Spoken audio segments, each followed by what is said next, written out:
नमस्कार दोस्तों, मैं प्रिया सैनी आप सभी का अपने चैनल जर्नी ऑफ फेम में बहुत बहुत स्वागत करती हूँ। दोस्तों, कैसे हैं आप सभी? मुझे उम्मीद है आप सभी बहुत अच्छे होंगे, सुरक्षित होंगे। दोस्तों, आज मैं आपके लिए बहुत ही इम्पोर्टेंट ऐसे हिमाचल प्रदेश व युवा पर निबंध लेकर आई हूँ। हाल ही में इस पर एक निबंध प्रतियोगिता होने जा रही है जिस पर ये टॉपिक मिला हुआ है। एक बच्चे ने मुझे कमेंट में बताया था, रिक्वेस्ट की थी कि मैम इस पर ऐसे अपलोड कीजिए, तो उसी को देखते हुए मैंने इस पर ऐसे बनाया है जो कि आप सभी के लिए मोस्ट इम्पोर्टेंट है। अभी हाल ही में हिमाचल प्रदेश ने एक युवाओं के लिए एक योजना तैयार की है, तो उसी को देखते हुए ये ऐसे आपके लिए इम्पोर्टेंट बन जाता है। चाहे आप किसी भी कॉम्पिटिटिव एग्ज़ाम की तैयारी कर रहे हैं, क्योंकि वहाँ पर भी ये पूछा जा सकता है, क्योंकि ये हमारे भारत में विकसित कोई योजना है, तो ये आपके लिए एग्ज़ाम के लिए वैसे ही इम्पोर्टेंट बन जाती है।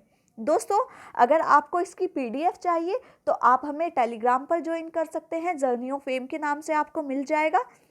साथ ही अगर आपको मेरा ये ऐसे पसंद आता है तो प्लीज़ मेरे चैनल को लाइक, शेयर और सब्सक्राइब करना ना भूलें, क्योंकि हमारे चैनल पर सभी जो ऐसे अपलोड होते हैं वो बहुत ही इम्पोर्टेंट होते हैं और आपके कहीं ना कहीं कभी ना कभी काम आ सकते हैं।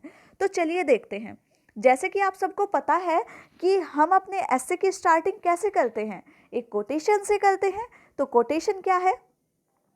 वो बहता हुआ झरना, वो ठंडा ठंडा पानी, कितना प्यारा है हिमाचल और इसकी हर एक कहानी। तो स्टार्टिंग हम कैसे करेंगे? पहले हम हिमाचल प्रदेश की पूरी थोड़ा इंट्रोडक्शन देंगे, उसके बाद हम धीरे धीरे इसे हिमाचल प्रदेश व युवाओं वाले मुद्दे पर लेकर आएंगे। भारत, जो कि अपनी सुंदरता के लिए विश्व प्रसिद्ध है, जहाँ बर्फ से ढके पहाड़, जहाँ बरसात में नाचते मोर, बसंत में खिलते नए नए पुष्प हर किसी का हृदय अपनी ओर आकर्षित कर लेते हैं। ऐसा ही एक राज्य जो कि हिमाचल प्रदेश के नाम से जाना जाता है, यह भारत के सिर के ताज की भांति उत्तर में स्थित है। मतलब जो हमारा हम ताज कहाँ पहनते हैं? सिर पर पहनते हैं। तो भारत का ताज क्या हुआ? कश्मीर और हिमाचल प्रदेश वाला एरिया। तो इसलिए मैंने क्या लिखा है? सिर का ताज। देखिए बच्चों, अगर आप अपने ऐसे में ऐसे वर्ड्स का यूज़ करते हैं तो वो आपके लिए प्लस पॉइंट हो जाता है। हाँ, कुछ जान है ऐसा लगता है ऐसे में। जिसकी राजधानी शिमला है, यहाँ समय समय पर अनेकों महापुरुषों ने जन्म लिया, जिसके कारण यहाँ की धरा को देवभूमि अर्थात देवों की भूमि के नाम से भी जाना जाता है। यदि हम इतिहास के पृष्ठों, मतलब पृष्ठों का मतलब होता है पन्नों, ठीक है, इतिहास के पृष्ठों को पलटकर देखें तो महाभारत की रचना करने वाले महर्षि व्यास ने भी यहीं से महाभारत जैसे विशाल महाकाव्य की रचना की थी। ठीक है, तो आपके लिए प्लस पॉइंट है, क्योंकि हिमाचल की हम क्या बता रहे हैं? वैल्यू बता रहे हैं यहाँ पे। तो ये चीज़ आप लिखेंगे तो आपको एक्स्ट्रा मार्क्स मिलेंगे। मांडुक्य ऋषि के द्वारा उपनिषद की रचना की गई थी। उपनिषद आप जानते होंगे, 108 हमारे उपनिषद हैं, 108। तो उनकी रचना भी मांडुक्य ऋषि द्वारा यहीं से की गई थी। साथ ही यहाँ कई महापुरुषों ने तपस्या भी की। हिमाचल आर्थिक, सामाजिक, सांस्कृतिक, राजनीतिक क्षेत्र में संपन्न राज्य है। संपन्न मतलब प्रोस्पर, मतलब बहुत ही ज्यादा संपन्न, हर क्षेत्र में संपन्न होना। किसी भी राष्ट्र को यदि हमें सर्वोच्च शिखर पर पहुंचाना है तो अब देखिए आपका मिडिल फॉर्मेट होता है, ठीक है, जिसमें आप अपने ऐसे से रिलेटेड सारा मटेरियल डालेंगे। शिखर पर पहुंचाना है तो आवश्यक है वहां की नींव को मजबूत होना। किसी भी राष्ट्र की नींव वहां के युवा होते हैं, जो कि अपने देश या राज्य को सर्वोच्च शिखर पर ले जाते हैं। साथ ही आर्थिक क्षेत्र में संपन्न करने में रीढ़ की हड्डी जैसी भूमिका निभाते हैं।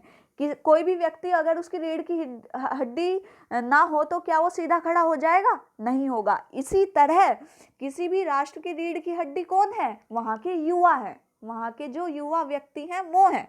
तो इसी तरह मैंने इसकी तुलना किससे की है? रीढ़ की हड्डी से की है।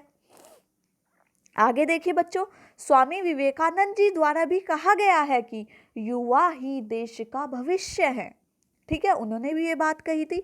वर्तमान समय में युवाओं के लिए कई चुनौतियां सम्मुख खड़ी हैं, जिसमें सबसे बड़ी व गंभीर समस्या है बेरोजगारी। चाहे सरकारी सेक्टर हो या प्राइवेट सेक्टर, इन दोनों ही क्षेत्र में पर्याप्त रोजगार का अभाव है। मतलब दोनों ही क्षेत्र में रोजगार उपलब्ध नहीं हो रहा है।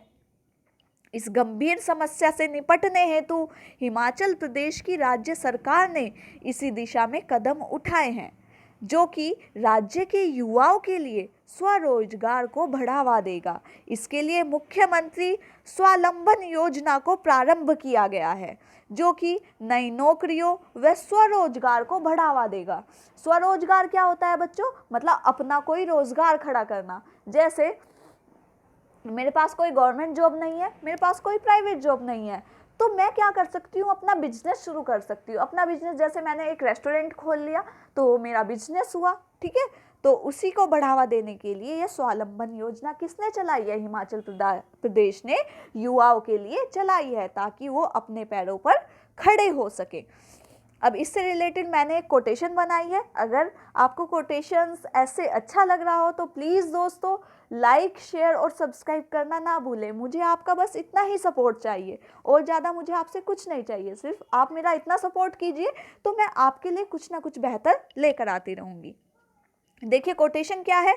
सरकारी हो या प्राइवेट, हर क्षेत्र में नौकरियों की कमी भारी, हर क्षेत्र में नौकरियों की कमी भारी, स्वरोजगार की बात चलाकर युवाओं को नौकरी मिले बारी बारी। स्वरोजगार की बात चलाकर युवाओं को नौकरी मिले बारी बारी। इस योजना की पहल कर हिमाचल ने ली है यह जिम्मेदारी। इस योजना की पहल कर हिमाचल ने ली है यह जिम्मेदारी। देखिए कोटेशन मैंने खुद बनाई है, अगर आपको अच्छी लगती है तो आप नोट डाउन कर सकते हैं। देखिए आगे, किसी भी योजना के पीछे कोई ना कोई लाभ अवश्य होता है, जो कि किसी न किसी क्षेत्र से जुड़ा होता है। हिमाचल द्वारा रोजगार की तलाश में भटकते हुए युवाओं को अपनी योग्यता के अनुसार रोजगार दिलाने हेतु यह पहल की गई है कि भाई हमारे पास बहुत डिग्री हैं, लेकिन क्या है, हमारे पास नौकरी ही नहीं है। तो उसी के लिए यह पहल की गई है। इसी के द्वारा स्वरोजगार को बढ़ावा दिया गया है, जिससे नौकरियों की कमी को काफ़ी हद तक कम किया जा सकता है। साथ ही युवा अपने पैरों पर खड़े हो सकते हैं। इस योजना की कई विशेषताएं हैं, कई इसकी कैरेक्टरिस्टिक्स है। क्या क्या विशेषताएं हो सकती हैं? देखिए कोई भी योजना होती है उसके क्या होते हैं? लाभ भी होते हैं, उससे जुड़ी कुछ विशेषताएं भी होती हैं। तो वो सब हम अपने ऐसे में लिखेंगे, क्योंकि एक परफेक्ट ऐसे वही माना जाता है जिसमें उसकी खामियां, लाभ, सारी चीज़ें लिखी जा सकें। अब देखिए विशेषता क्या है जो कि युवाओं के लिए काफ़ी लाभदायक है। सर्वप्रथम मतलब सबसे पहले जॉब की कमी को कम करना है।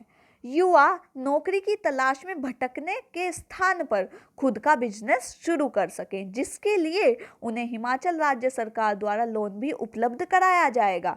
उसके लिए राज्य सरकार द्वारा 80 करोड़ का बजट आवंटित किए जाने की घोषणा की गई है। इसके उपरांत युवाओं को प्रोत्साहन दिया जाएगा ताकि वह रुचि से अपना रोजगार चला सके, अपने रोजगार को बढ़ा सके। अब देखिए आप कंक्लूजन में क्या लिखेंगे? अतः उपयुक्त विवरण द्वारा हम अंत में कह सकते हैं, यदि किसी भी राष्ट्र व राज्य के युवा सक्षम है तो वह राष्ट्र या राज्य की नींव से ही मजबूत हो जाते हैं। हिमाचल प्रदेश व यहाँ के युवा इस योजना के द्वारा विकासशील नहीं, विकसित राज्य में गिने जाएंगे, क्योंकि यहाँ के युवा क्या होंगे? अपने पैरों पर खड़े होंगे। यह योजना युवाओं के लिए एक सेतु का मतलब होता है एक पुल की भांति। पुल क्या काम करता है? एक किनारे से दूसरे किनारे पर ले जाने का काम करता है।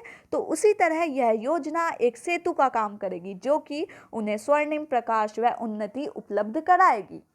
तो ये आपका ऐसे था, कंक्लूजन था। दोस्तों अगर आपको ऐसे पसंद आया हो तो प्लीज़ चैनल को लाइक, शेयर और सब्सक्राइब करना ना भूलें। साथ ही अगर आपको किसी भी टॉपिक पर ऐसे चाहिए तो आप मुझे कमेंट बॉक्स में कमेंट कर बता सकते हैं। यदि वो इम्पोर्टेंट ऐसे है तो मैं उसके ऊपर जल्दी से जल्दी आपको कोई ना कोई मैटर ज़रूर प्रोवाइड करा दूँगी। मिलते हैं दोस्तों नई वीडियो के साथ, तब तक के लिए थैंक यू सो मच।